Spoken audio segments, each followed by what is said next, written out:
યોગ એક ફાયદા અનેકમાં તમારું બ્રેક બાદ સ્વાગત છે.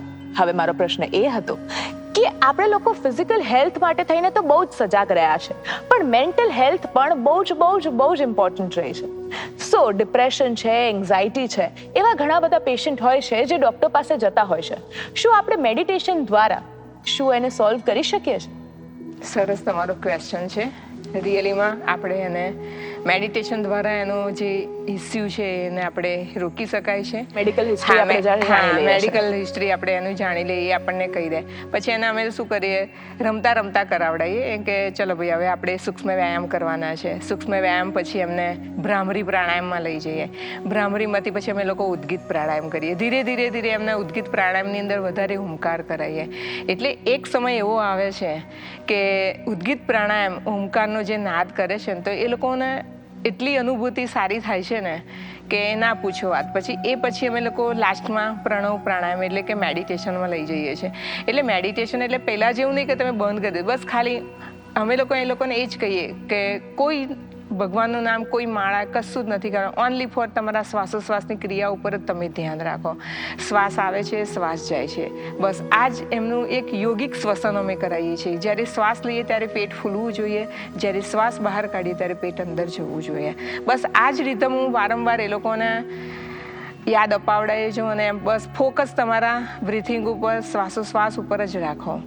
ધીરે ધીરે એ લોકોને પોતાને પણ એવું થઈ જાય છે કે ના આ વસ્તુ સારી છે, તો એ પોતે આપોઆપ એના માટે પણ એ પ્રેરાય છે. અને ઘણી જગ્યાએ ઘણી વખતે ઘણા એવા ગુરુ આપણને મળી જાય છે મેડિટેશન, ઓનલી ફોર મેડિટેશન, તો ત્યાં પણ એ લોકોને લઈ જવામાં આવે છે.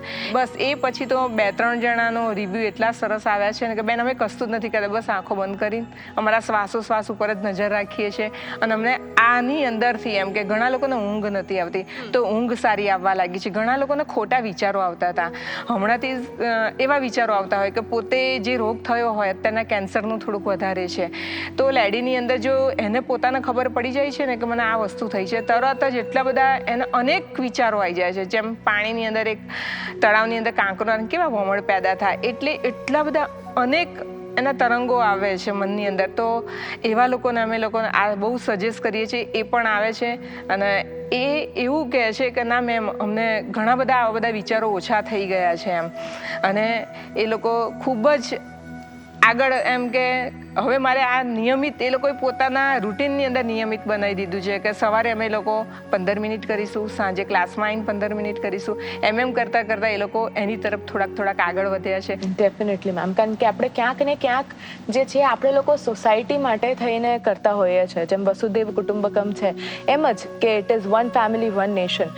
તો આપણે લોકો બધા એક પરિવાર જ છે અને કોઈક એક વ્યક્તિ હોય છે જે રિપ્રેઝન્ટ કરતું હોય છે અને એના દ્વારા લોકોને શીખવાડતું હોય છે. હવે સર તમને પણ મારે એ જ પ્રશ્ન પૂછવું છે કે તમે પોતે પ્રાઇમરીના ટીચર રહ્યા છો, રેફરી તરીકે તમે એક્ટ કર્યું છે, ગુજરાત યોગ બોર્ડમાં તમે રહ્યા છો, તો સર એ પૂછવું છે મારે કે બાળકો માટે જે છે એ યોગ અલગ છે? કારણ કે એડલ્ટ્સ માટે કંઈક અલગ હશે કે પછી સિનિયર માટે અલગ હશે, બાળકો માટે અલગ હશે.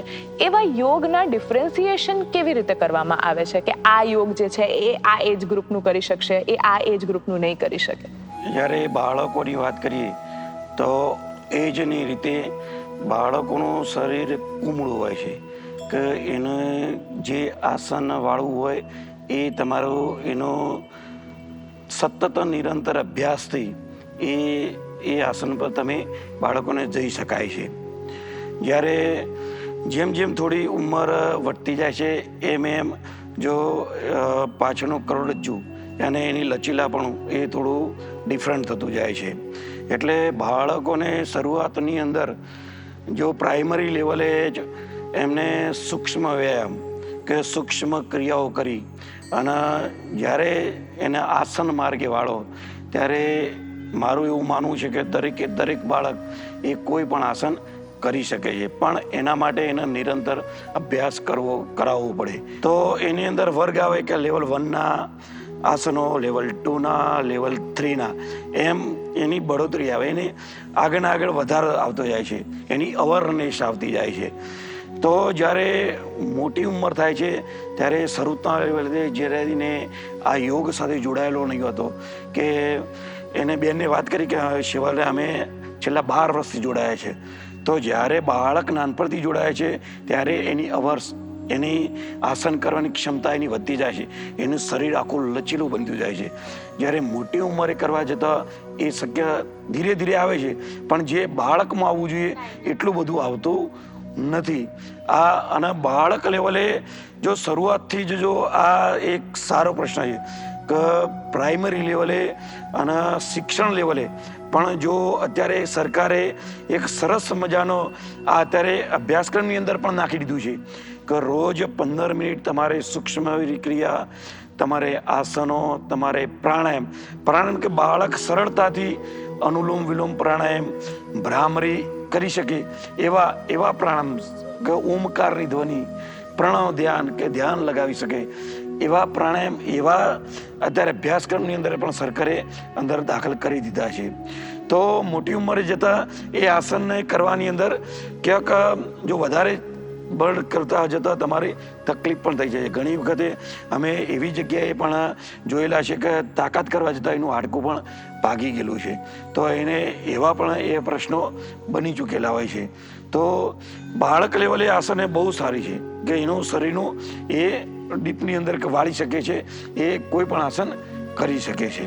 તો નિર્જાજી, મારો ક્વેશ્ચન એ છે કે પહેલા પણ જ્યારે યોગની ઉત્પત્તિ થઈ એ વખતે પતંજલિ યોગ કે પછી આદિ ગુરુ દ્વારા જ્યારે આપણને કહેવામાં આવ્યું હતું કે યોગ કેટલું ઇમ્પોર્ટન્ટ છે, એના પછી પણ ઘણા બધા લોકો આવ્યા અને આપણે અત્યારમાં વાત કરીએ કે આર્ટ ઓફ લિવિંગમાં શ્રી રવિશંકરે અલગ આપણને આસનો શીખવાડ્યા છે, રામદેવ બાબાએ આપણને અલગ આસનો શીખવાડ્યા છે, જ્યારે જે પ્રમાણે ઓશોએ આપણને અલગ રીતે શીખવાડવામાં આવ્યું છે.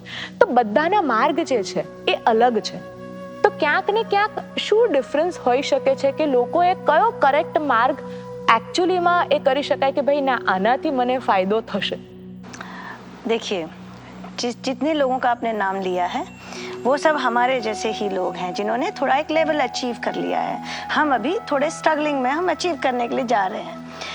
जिन लोगों ने अचीव कर लिया है उन्होंने योग को अपने तरीके से रिप्रेजेंट किया है और ये हर कोई कर सकता है.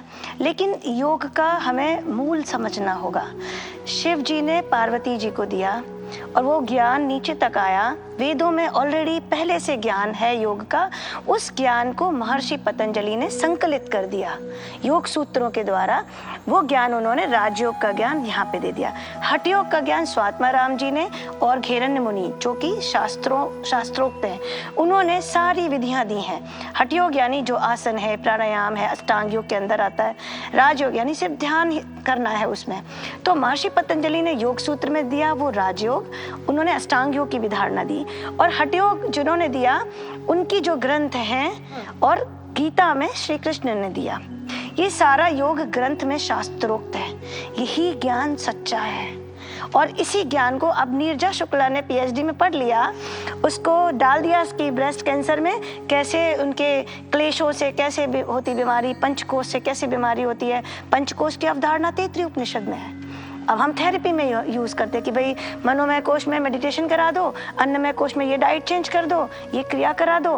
तो ये हमने उसको इन्वेंट किया है, फिर से उसको रिसर्च करके आविष्कार किया. मतलब जो चीज़ है उसको ही हमने री इन्वेंट किया है. तो वो रामदेव जी ने अपने तरीके से दिया, श्री रविशंकर गुरु जी ने अपने तरीके से दिया, सदगुरु जी ने अपने तरीके से दिया और भविष्य में नीरजा शुक्ला अपने तरीके से दे देंगी. लोगों को समझना है कि जो शास्त्रोक्त ज्ञान है जिसमें अष्टांग योग सबसे प्रचलित है क्योंकि सबसे सरल है. हमने कहा ना 3 तरीके के साधक, हमारे जैसा निम्न लेवल का साधक जब यहाँ तक पहुँच सकता है तो कोई भी पहुँच सकता है. तो उसको अष्टांग योग की साधना के द्वारा यम नियम का पालन करते हुए सही गुरु के मार्गदर्शन में योग की शिक्षा लेनी चाहिए. आसन जैसे है तो आपने एक क्वेश्चन पूछा तो उसका जवाब देना चाहेंगे. बच्चों के लिए आसन, ये तो हमारे लिए एक मुहिम आने वाली है कि बच्चों को आप अपने क्लासरूम में जब बिठाते हो, जब क ख ग घ सिखाते हो, अ आ इ ई सिखाते, ABCD, तब उसको 3 चीज़ें सिखाइए. सिर्फ 3 चीज़ें, वो कि आप उसकी रीढ़ की हड्डी सीधी रखना सिखाइए. बचपन में अगर हमको और आपको सिखाया गया होता तो हम ऐसे नहीं होते, ना वो रीढ़ की हड्डी आपकी बिगड़ी होती. रीढ़ की हड्डी में ही सारी ऊर्जा है. उसको जितना यंग रख सकते हो आपका शरीर उतना यंग रह सकता है। उस बच्चे को रीढ़ की हड्डी सीधी रखना है बस, उसको डंडे पड़ने चाहिए जो वो टेढ़ी हगर कर देता है। और पद्मासन, बच्चे को, बहुत बच्चा क्यों कोमल होता है, हमको तुमको तो पद्मासन लगाने में मशक्कत करनी पड़ेगी, लेकिन वो तो ऐसे पैर मोड़ेगा, ऐसे पैर मोड़ेगा और बैठ जाएगा। ज्ञान मुद्रा में पद्मासन, रीढ़ की हड्डी सीधी और सिर्फ श्वास को देखो। ये थोड़ा बच्चा समझदार हो जाए वहाँ से, मतलब प्ले ग्रुप तो नहीं कह सकते, लेकिन LKG UKG में बच्चा जब अच्छे से पढ़ना समझना समझ जाए तो ये चीज़ें हर स्कूल में हर एक टीचर को ये पता होना चाहिए कि 15 मिनट हमको अपने बच्चों को यही कराना है। और ये हम चाहते हैं कि हर बच्चे के मूल में डाल दो। ये ऐसे क्यों बोलो कि योग सीखो, आप मेडिटेशन सीखो, मत सिखाओ। जैसे ही उसकी रीढ़ की हड्डी सीधी हुई, उसने सांस लेना, अवेयरनेस उसमें क्रिएट हुई, तो मेडिटेट ऑटोमेटिकली करने लगेगा वो। महर्षि पतंजलि को पता था 5000 साल बाद ये होने वाला है, तो उन्होंने तभी लिख दिया था। तो योग शास्त्रोक्त है। अष्टांग योग की साधना सबसे इजी साधना है, हर किसी को करनी चाहिए। आप जिम जा रहे हो तो भी प्राणायाम अपनाओ, आप साइकिलिंग कर रहे हो, स्विमिंग कर रहे हो, उसके बाद भी प्राणायाम अपनाओ। आप ब्रीदिंग किया हुआ है, क्योंकि श्वास आपके जीवन में एक ही चीज जरूरी है, आप जब पैदा हुए तब श्वास लेकर, जब मरोगे तो श्वास छोड़कर। योग का मतलब ही है आत्मा का परमात्मा से संयोग। योग का मतलब जुड़ना। आत्मा भी हम ही है, परम आत्मा भी हम ही है, वो हमारे ही अंदर है। हम परम को भूल गए हैं, सिर्फ आत्मा जान रहे हैं। तो आप परम आत्मा को पहचानने के लिए श्वास पे और अष्टांग योग का साधन है, उसको अपनाइए। હવે મેમ કમિંગ બેક ટુ કે આપણે હંમેશા એવું કહેતા હોઈએ છે કે આપણે આપણી લાઈફસ્ટાઈલ ચેન્જ કરવી છે, તો લાઈફસ્ટાઈલ આપણે કેવી રીતે ચેન્જ કરી શકીએ છીએ? કારણ કે લાઈફસ્ટાઈલ પણ આપણે યોગા દ્વારા ચેન્જ કરી શકતા હોઈએ છીએ, તો આપણે યોગાને કેવી રીતે અપનાવીએ કે આપણી લાઈફસ્ટાઈલમાં ચેન્જ આવી શકે? હું દાખલા તરીકે મારી જ વાત કરું, હું 2011, 10, 8ની અંદર જતી હતી, થેલો લઈને જાઉં, કરી આવું 1 કલાક, પાછી ઘરે આવી જાઉં, કંઈ નહીં. એવું 2-3 વર્ષ ચાલ્યું.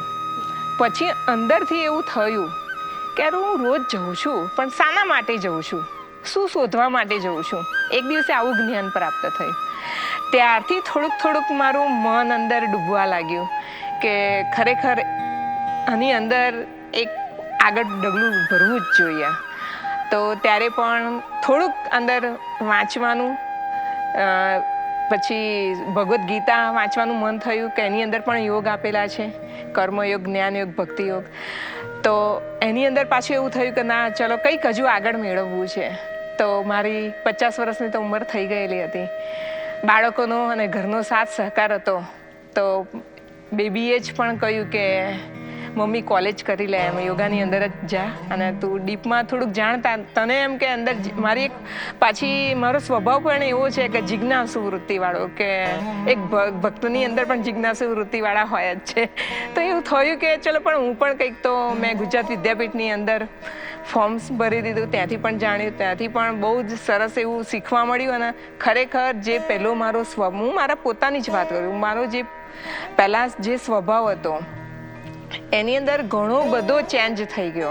મારું વિચારવાનું, મારું બોલવાનું, હું એ પણ વિચારીને બોલું છું કે સામેવાળાને મારું બોલેલું ગમશે કે નહીં ગમે. પહેલાં એ એકદમ મારા મગજની અંદર લાઇટ થઈ જ જાય કે, તો આ બધું કેવી રીતે આવ્યું મારાની અંદર? તો મેં પ્રાણાયામની અંદર બહુ જ સરસ, એટલા સિમ્પલી કે બસ શ્વાસોશ્વાસની જ મેં ક્રિયા જ કરી છે. અને નોર્મલ બ્રીથિંગ, એવું નથી કે આપણે ગાર્ડનમાં જોતા હોઈએ છીએ બધા કરતા હોય છે, બરાબર? તો એવું પણ નહીં. આપણો શ્વાસ છે બાજુવાળાને પણ સંભળાવવો ના જોઈએ, એટલું જ નોર્મલ ને એટલું ઊંડાણપૂર્વક. મેં બહુ જ ઊંડા શ્વાસ અત્યારે પણ એ રીતે જ હું શીખવાડું છું કે ઊંડા શ્વાસ ભરો, ઊંડા શ્વાસ ભરીને રોકો તમે. આપણે બહુ લાંબા એવા શબ્દો એ લોકોને આપતા જ નથી, પૂરક કરો, રેચક કરો, કુંભકર, કંઈ જ નહીં. આપણી સાદી ભાષામાં જ એ લોકોને શીખવાડવાનું કે ભાઈ આ રીતે શ્વાસ ભરો, હોલ્ડ કરો, ભસ્ત્રિકા પ્રાણાયામ જેમ આપણે કરતા હોય. બસ હા, એ રીતે ધીરે ધીરે, બસ આ જ રીતે દરેક પ્રાણાયામ એમના જે આપણા 8 પ્રાણાયામ છે, ધીરે ધીરે એ લોકોને હું શીખવાડતી રહું છું. મેં પણ પોતે રીતે શીખ્યા. કોલેજમાં જ પહેલા જ દિવસે ગયા, મેમ હતા, તો મેમે તરત જ કીધું કે તમને રોગ કેમ થાય છે? તમે રીઢની સીધી છે નહીં, તો તમે લોકો એકદમ કીડાની જેમ સંકોચાઈ ગયા છે, તો અપાન વાયુ છે, અપાન વાયુ રિફ્લેક્સ મારે છે, બહાર આવે છે, ઉપરની તરફ આવે છે, તો એના લીધે તમારા એ જે અપાન વાયુ આખા શરીરની અંદર ફરી વળે, તો જે આપણા જે જોઈન્ટ્સ છે તે આઈને ઊભો રહે છે, એટલે આપણે જોઈન્ટ્સના બધા પ્રોબ્લેમો ઊભા થાય છે. તો ત્યારથી આજ સુધી મેં ક્યારે પણ એવું અનુભવ્યું નથી, એક્ટિવા ચલાવું, ગાડી બેઠું, ક્યારે પણ હું આ રીતે જ બેસું જ નહીં, ટટ્ટાર જ, રીઢની હડ્ડી. તરત જ મારો પહેલો જ સવાલ જ હોય કે ભાઈ કરોડરજ્જુ સીધી રાખો, આંખો કોમળતાથી મન, મોં પર પ્રસન્નતાનો ભાવ.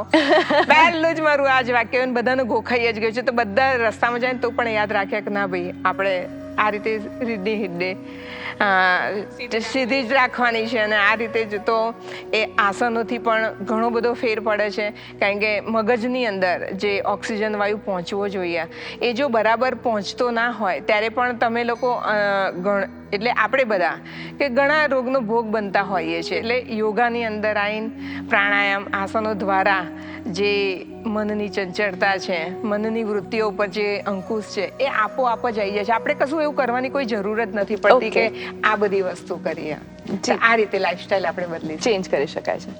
અને સર હવે જ્યારે આપણે વાત કરીએ છીએ અત્યારમાં કે ઘણા લોકો સુધી ઓલરેડી આ જે છે યોગ પહોંચતું ગયું છે, પણ થીમ બહુ જ સરસ રાખવામાં આવી છે યોગ બોર્ડ દ્વારા કે ભાઈ લોકો સુધી પહોંચતું જાય એના માટે થઈને યોગ ટીચર્સને કે ઘણા બધા ટ્રેનર્સને ઘર ઘર સુધી પહોંચતા ગયા છે. તો હજી શું કરી શકાય છે કે જેના દ્વારા જે છે આપણે ગુજરાત જે છે એ હજી પણ અવેર થતું જાય? બાકીના લોકો તો છે જ, કારણ કે પીએમ નરેન્દ્ર મોદી સરે તો ઓલરેડી કીધું જ છે, પણ એના સિવાય પણ આપણે શું કરી શકીએ છીએ કે હજી પણ લોકો જે છે એ વધારે ને વધારે અવેર થાય? ખૂબ સરસ તમારો પ્રશ્ન છે બેન. આ વર્ષની થીમ જો મોદી સાહેબને યાદ કરીએ તો મહિલા સશક્તિકરણની છે. મહિલા જાગશે તો આખું ઘર, આખો સમાજ, આખો દરેક દેશનું ઉત્થાન થશે. ગુજરાતની વાત કરું તો ગુજરાત રાજ્ય યોગ બોર્ડ જ્યારનું નિર્માણ થયું છે અને એના ઉર્જાવાન ચેરમેન શિષપાલજી રાજપૂત એક એમનો ક્ષણ યોગથી વિમુખ થતા નથી. યોગ ગજની જ વાત તો ગુજરાતની અંદર હાલ જો ઘરે ઘરે જ્યોત જે જગાવી છે તો એમનું પરિણામ છે શિષપાલજી ચેરમેનજી. તો બીજું કે એ સિવાય હજુ યોગ જે છે બાળક લેવલની વાત કરું તો એવી સ્પર્ધાત્મક જે છે એની અંદર બાળકને ઇન્વોલ્વ કરીએ તો બાળકને જ્યારે એનો નંબર આવશે ને ત્યારે એને એક ઉત્સાહ જાગશે, એને આગળ વધવાનું મન થશે. એ જશે રાજ્યથી નેશનલ લેવલે, નેશનલથી વર્લ્ડ લેવલ સુધી. એ બાળકની અંદર એ યોગ જાગશે. બીજા નંબરે કે જેને બીમારી છે તો જેને બીમારી છે, જે મેડિસિન, જે દવાઓ લે છે તો એ યોગની અંદર જોડાશે તો એને ધીરે ધીરે એ દવા છે, એ મેડિસિન એને બંધ થશે. કેમ કે દાખલા તરીકે કોઈને ડાયાબિટીસ છે, કોઈને બીપીની તકલીફ છે, કોઈને કોઈ પણ શ્વાસની કોઈ તકલીફ છે, તો એ રોજ સૂક્ષ્મ ક્રિયા કરશે, આસન કરશે અને ખાસ એ પ્રાણાયામ કરશે, ડીપ બ્રીથિંગ કરશે. કે દાખલા તરીકે ડાયાબિટીસ છે તો એ એવું આસન કે મંડુકાસન છે, મત્સ્યેન્દ્રાસન, કે જેના દ્વારા એની પેન્ચાઇટ ક્રિયા કે જેની અંદર જેને ઇન્સ્યુલિન ઉત્પન્ન થતું નથી, તો આ આસન નિરંતર કરવાથી એની અંદર ઇન્સ્યુલિનનો ગ્રોથ થશે, એની આંતરશરીર ક્રિએટ થશે. એ સિવાય બીજી કોઈ બી બીમારી હોય, માનસિક રોગ છે તો માનસિક રોગ માટે મેડિટેશન, કે એને રોજ મેડિટેશન બેસાડશો, એને કરાવશો. મેડિટેશન યાને કે એક પ્રકારનું પ્રત્યાહાર કે નાસિકા ઉપર કે શ્વાસ પર ધ્યાન, બીજું કંઈ નહીં. આપણે તો એક સમાધિ સુધી નહીં લીધો. એ સિવાય બીજા કે જે સ્કૂલ લેવલે પ્રાઇમરીમાં જ અંદર જ બાળકોની અંદર શિક્ષણની અંદર જ અત્યારે હાલ જો કે નવો જે અભ્યાસક્રમ નીતિ આવી રહી છે એની અંદર ગવર્મેન્ટે આ યોગ અંદર સામેલ કરી દીધો છે. શ્રીમદ ભાગવત ગીતા પણ સામેલ કરી દીધી છે. તો આનાથી એ બાળકોમાં જો અત્યારથી જો અવેરનેસ આવશે ને તો ભવિષ્યનું ભારત છે ને એ બહુ ઉચ્ચ લેવલ હશે. લેડીમાં પણ જો અવેરનેસ થોડીક વધારે હોય અને એને પ્રોત્સાહન કરવાવાળી બીજી જ લેડી હોવી જોઈએ, તો એ પણ વધારે થાય. થોડીક જાહેરાતો અત્યારે હિરોઈનને જોઈને પણ દરેકને એવું થાય છે કે ભલે 50ના હોઈએ પણ આપણે 40ના દેખાવા જોઈએ, બરાબર છે. તો એ એના હિસાબથી એ સૂર્ય નમસ્કાર કરે છે, ભુજંગાસન કરે છે, ધનુરાસન કરે છે. તો આવા બધા અલગ અલગ પ્રકારના આસનો દ્વારા એ લેડી પોતાનું શું કહેવાય જે ફિટનેસ છે એ જાળવી રાખે છે. અને ઘણા લોકોને એ પણ ખબર છે કે જીમમાં જવાથી જે સ્નાયુઓનું થાય છે, લચીલા બનતા નથી, એકદમ હાર્ડનેસ થઈ જાય છે, પણ યોગમાં આવવાથી એક ફ્લેક્સિબિલિટી થઈ જાય છે અને વેઇટ પણ ઓછું થાય છે. એને આવવાથી આમાં શું હોય છે, એકબીજાને અરસપરસ બધા જુએ ને, ચેન્જ જોઈએ છે બધાને કે હા ચલો આ વસ્તુ કરી છે આને, તો આનાથી પણ ઓછું મારું વેઇટ થાય. તો આવી રીતે દરેક જગ્યાએ એની જાહેરાત અને રોગ પ્રમાણે આસનો એવી રીતે અવેરનેસ થોડીક દરેકની અંદર આવશે તો ખરેખર આવી રીતે ઘરે ઘરે જઈને ઘણા બધાએ આવું એક બીડું ઝડપ્યું જ છે કે યોગ ઘર ઘર સુધી પહોંચે અને જે રોગ છે, બરાબર, માનસિક રોગો છે કે શારીરિક રોગો છે, તો આનાથી આપણે એના ઉપર પ્રભુત્વ મેળવી શકીએ છીએ દરેકની અંદર. તો આ રીતે વધુમાં વધુ આપણે પ્રજાની જોડે જવું પડશે તો જ એની અવેરનેસ વધારે આવશે. યસ, તો મેમે બહુ જ સરસ રીતે વાત કરી છે કે એડવર્ટીઝમેન્ટ દ્વારા કે સોશિયલ મીડિયા દ્વારા, યુટ્યુબ દ્વારા, આપણી ચેનલ દ્વારા યોગ એક ફાયદા અનેકમાં પણ કે ફિટનેસ ફંડામાં પણ અમે તમને યોગનું ઇમ્પોર્ટન્સ તો સમજાવતા જ હોઈએ છીએ. અને જ્યારે ઇન્ટરનેશનલ યોગ ડેની વાત આવે છે ત્યારે યોગનું મહત્ત્વ આપણને સૌને સમજાય છે. અને ડેફિનેટલી, કારણ કે તમે ફિઝિકલ હોય કે મેન્ટલ હોય કે સ્પિરિચ્યુઅલ હોય, બધી જ રીતે જે છે એ યોગ તમને ઉપયોગી થાય જ છે. હવે ત્રણેયને મારે સેમ પ્રશ્ન પૂછવો છે કે વિનુ સર હોય કે હેમલતા મેમ હોય કે પછી નીરજા મેમ હોય, ત્રણેયને મારે સેમ પ્રશ્ન પૂછવો છે કે આ વખતની જે થીમ છે એ થીમ રહી છે વુમન એમ્પાવરમેન્ટ. તો આ થીમ શું કામ રાખવામાં આવી હશે, એવું તમારા મંતવ્ય જણાવજો કે આ થીમ જ શું કામ? यत्र नार्यस्तु पूज्यन्ते रमन्ते तत्र देवता. इसका अर्थ ही है जहाँ नारी की पूजा की जाती है वहाँ देवताओं का निवास होता है. अब इसका गलत मतलब बिल्कुल मत निकाल लीजिए कि नारी की पूजा मतलब टीका नहीं लगाना है. नारी को एक शक्ति का प्रतीक कहा है. जैसे अभी मंगल ग्रह पे जो वो हमने लॉन्च किया था, उसका स्पॉट का नाम शक्ति, शिव शक्ति रखा है, शिव शक्ति ना. तो शिव शक्ति जो है हमारे शरीर में ही है, यानी शिव का एक पॉइंट है, शक्ति का एक पॉइंट है. वो शक्ति है, वो शिव से मिलने की यात्रा करती है, उसका नाम ही योग है. तो वुमेन जो है, जो नारी तत्व है, उस तत्व को अगर यहाँ पहले हम तत्व की बात करते फिर नारी की बात करेंगे. नारी तत्व को अगर सब जगह पे आपके अंदर, हमारे अंदर या किसी मेल के अंदर, किसी फीमेल के अंदर स्ट्रॉन्ग कर दिया जाए तो इस संसार में कभी भी कोई मतलब क्रोध, इस तरीके की अग्नि या किसी से द्वेष नहीं होगा. क्योंकि नारी की जो संरचना है वो शांति में की है ईश्वर ने.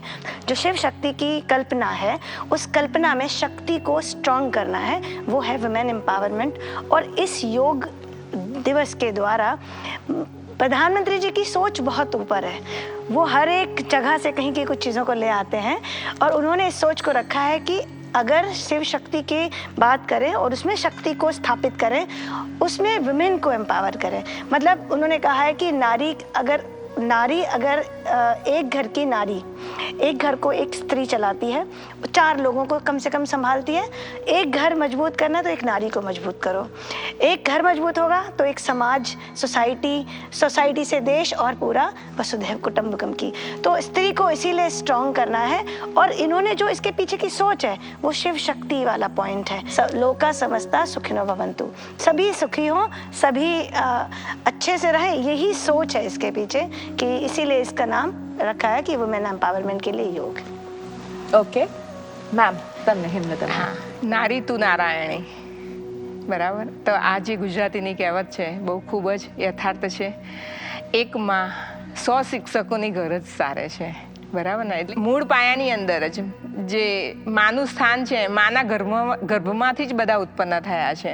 તો માં જેટલી સ્ટ્રોંગ હશે એટલે જ બહેને કહ્યું એમ આખા સમાજની અંદર દરેક લોકો સુધી બધા એટલા જ સ્ટ્રોંગ બનશે, બરાબર છે. યસ સર, સેમ ક્વેશ્ચન તમને.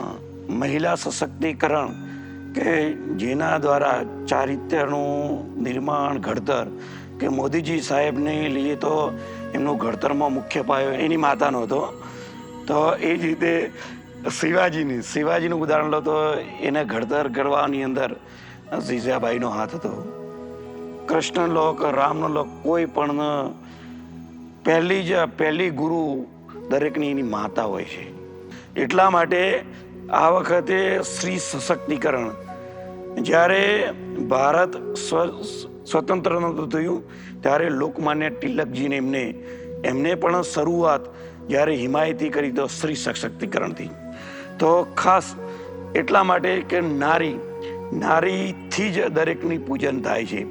તો આ વખતનું મેઇન હાર્દ સ્ત્રી, અને સ્ત્રી એવી છે કે જે એક જગ્યાએથી બીજી જગ્યાએ ત્રીજી જગ્યાએ જોડવાનું કામ કરે છે. તો ત્યાંથી ઉત્થાન થાય છે. ભૂતકાળની અંદર પણ ગમે તે ઋષિથી માંડીને જે મહાન પુરુષો થયા તો એનું પાછળનું કારણ એની માતા જ હશે. તો અત્યારથી જો માતા જો બાળકને જન્મ આપે, એ બાળક જો એવો ચારિત્ર્યવાન દેશદાજ એવો ઘડશે તો એ દેશ પણ એક મહાન થશે. એના કારણે એને કદાચ સ્ત્રી સશક્તિકરણ એવું નામ આપ્યું હશે. તો બહુ જ સુંદર વાત કરી છે. બધાએ જ અલગ અલગ પોતાની જે થીમ જે છે એ દર્શાવવામાં આવી છે, વિચ ઇઝ વુમન એમ્પાવરમેન્ટ, સ્ત્રી સશક્તિકરણ. યસ, તો આપણે વાત કરી આ વખતે ઇન્ટરનેશનલ યોગ ડે પર વુમન એમ્પાવરમેન્ટની, ઇમ્પોર્ટન્સ ઓફ યોગાની. યોગ એક ફાયદા અનેક દ્વારા તમને યોગાનું મહત્વ જે છે, યોગનું મહત્વ શું છે એ આપણને સૌને જણાવવામાં આવ્યું છે.